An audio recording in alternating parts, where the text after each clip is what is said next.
The problem is the monopoly game, which is controlled by the Federal Reserve, the private bank, which is actually controlled out of London, is manipulating all the dollars to put them out, put more and more people into debt. So the illusion of equity they have in real estate is coming apart. The players that are analyzing everything are expecting massive foreclosures next year and the beginning of what we call the recession it's going to be worse than 29. Take your house that you're living in. You think you own it. You don't. Right.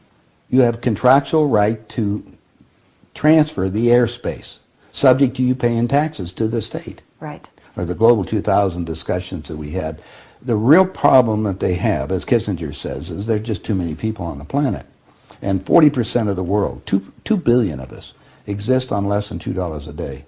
The summary of the Global 2000 report I put up on my website, nohoax.com, but if you look at it, it makes sense to get rid of people. So what they said, they're going to make godlike decisions on who lives and who dies. Now, obviously, some of the meetings we sat on, we were planning on using neutron bombs on the major cities, because that contains most of what they call... You actually heard this? I sat in on the meetings. I was in the game big time. In fact, I was making such a mess, they decided rather than kill me, which they could, they just invited me into the inner group and asked me to be the finance chairman. And at that point, I probably would have been in, Secretary of the Treasury or something, whatever they wanted to do with me. What I was doing prior to that, so, making it right, I would volunteer to become a president of a company, and I'd go in and liquidate it. And we get rid of the expendable containers. That was my job. Expendable containers meaning human beings? That's right. Yeah, it's amazing. That's that really was inside vernacular, wasn't it? Yeah. Oh, well, that's what we used at that time. I mean, it went from there to useless eaters today, so you're happy with it, you're a human resource. So, which, all you are is part of the commodity, even in the business sense. You look at it, you have a cost. Labor, what is labor? Yeah. Human resource. Right. When you're going to put together some kind of product. Well, the inside of the game, when we started to use neutron bombs, today they figure that biologicals are much cheaper. Mm-hmm. They're still planning on, the plan is to get a war started in the Middle East. And they're still planning on using a neutron bomb, or one of the bombs that they've got developed on Israel. Mm-hmm. And that's to begin World War III, which is all on the cards. And it's going to happen. They even put a monument up for this whole program. It's called the Georgia Guidestones. Outside of Atlanta, and they've got it all set down there. It's all in 8 languages. Basically, it's fait accompli as far as they're concerned. It's just to get the thing going in the Middle East, and it's not going fast enough. I mean, Carter put this thing in, so we have the Plan 2000, with the war starting in the year 2000 in the Middle East. Right.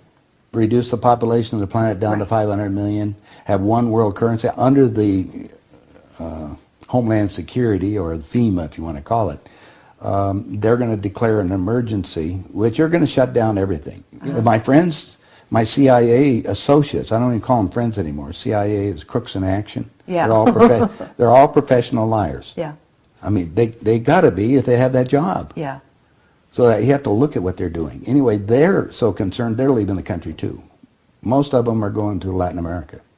Meanwhile, they're closing in every day right now, just closing in to make it so we're going to be set up in these enemy prisoner war camps. I published a book. It's called Chaos in America. Mm-hmm. In it, I was asked to build an enemy prisoner war camp. I put the contract in this book. So you can read it for yourself. This is in downtown Las Vegas, right on the railroad tracks. It says enemy prisoner war camp. They're all on top. And they're building them all the way across the United States right now. Bush signed an executive order taking the old forts and the army places that we shut down to get those organized to hold the so-called dissidents. Now, what's the definition of a dissident? And the problem is that we're going to enslave ourselves, because most of the people want to keep having food coming in, and you're going to follow the line. You're just walking yourself into your own prison camp. Then we're going to come down to the extermination, just like World War II. Well, Phil and I have lectured together. I know Phil Snyder. He's dead now. Yeah, I know he's dead. And so what about what he was saying about the number of bases at that time? I think it was 129 bases before he died. Underground had already been built. Is that all for the elite? Yeah. Really? What are they going to do with the rest of the people? They just get rid of them, leave them above ground and be radiated. Now, my son happens to be a nuclear physicist. Mm-hmm. Spent the last 3.5 years in a secret city in Russia. They're about 12 years ahead of us. They have 22,000 nuclear warheads. And of course, we're the target. The Soviets have 3 nuclear submarines on the west coast and 3 on the east coast. They're about 2 football fields in length, 5 stories tall, and they all are nuclear power and aimed at our major cities. West Coast gone. Well, because the plan is the northern hemisphere is where they're going to release the nuclear bombs, and the theory was that the winds from the North Pole that are coming down, because that's increasing drastically, will go to the equator, and there will be very little spillover because of the reverse of the winds, because of the southern hemisphere.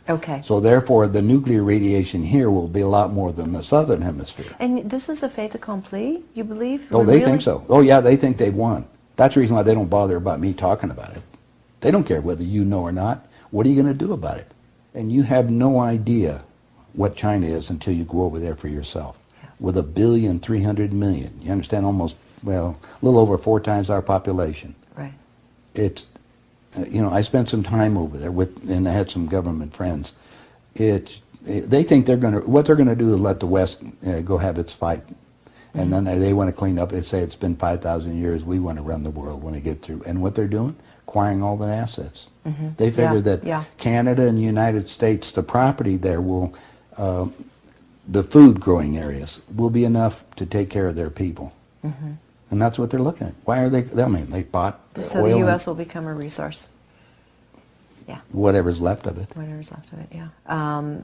You seem to be in a unique position to be able to put a fair amount of this together, which is quite interesting. Well, I walk my talk. I played the game. You played the game. You know one level of it. And I know. I used, like I say, I used to play around with the world leaders, so I know what they're planning on doing. What change of heart? What happened in you that made you decide to share this information that happens at the inside levels?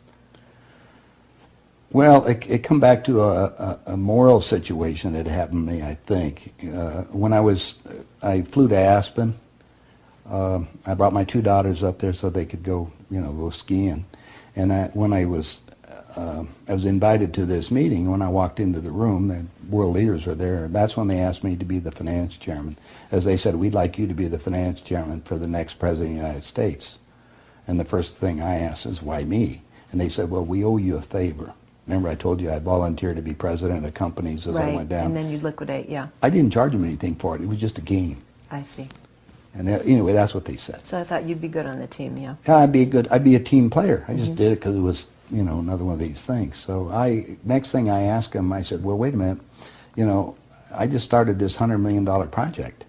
And they said, don't worry about it. We'll put it on ice. And I said, okay, who with? And I said, well, you can do that. Then I said the next thing was, who is going to be the next president? Now, this is 2 years before he became president. Right. And they said Jimmy Carter. And I said, Jimmy who? And they said, well, he's the Democratic governor of Georgia. And I said, I've been voting Republican. And Paul Volcker said, son, don't worry about it. We control them both. Yeah. And I said, well, I got the next question is, what does a finance chairman do? Yeah. I haven't been doing that. I've been playing all this other stuff. They said, will you sit down with Ted? And so I sat over with Ted Kennedy. He's sitting right next to me. And Ted and I are, he's just joking. He says, George, you're going to love this job. You're really good with money. We're going to send you out to all the state Democratic functions to raise money for the National Democratic Party. And he said, you're going to meet some real foxy ladies. And just then, my daughter walked in. Ted looked at her and he says, wow, I want to go to bed with that. I says, no, you don't, Ted. That's my daughter, and she's 14. And his response to me was, I don't care. I was livid. I really didn't know what to do. So it was that moment of that personal insult. That was part of it. Yeah. I got up and I walked across the room. Yeah. I then talked to Pierre Trudeau and his wife, who was the Prime Minister of Canada at that time. And I'm sitting in front of them was a little half cigar box full of white powder. And then I'm looking around the rest of the room. I said, my God, something hit me at that point. If the world leaders have to resort to this, I don't think I want to be part of this thing.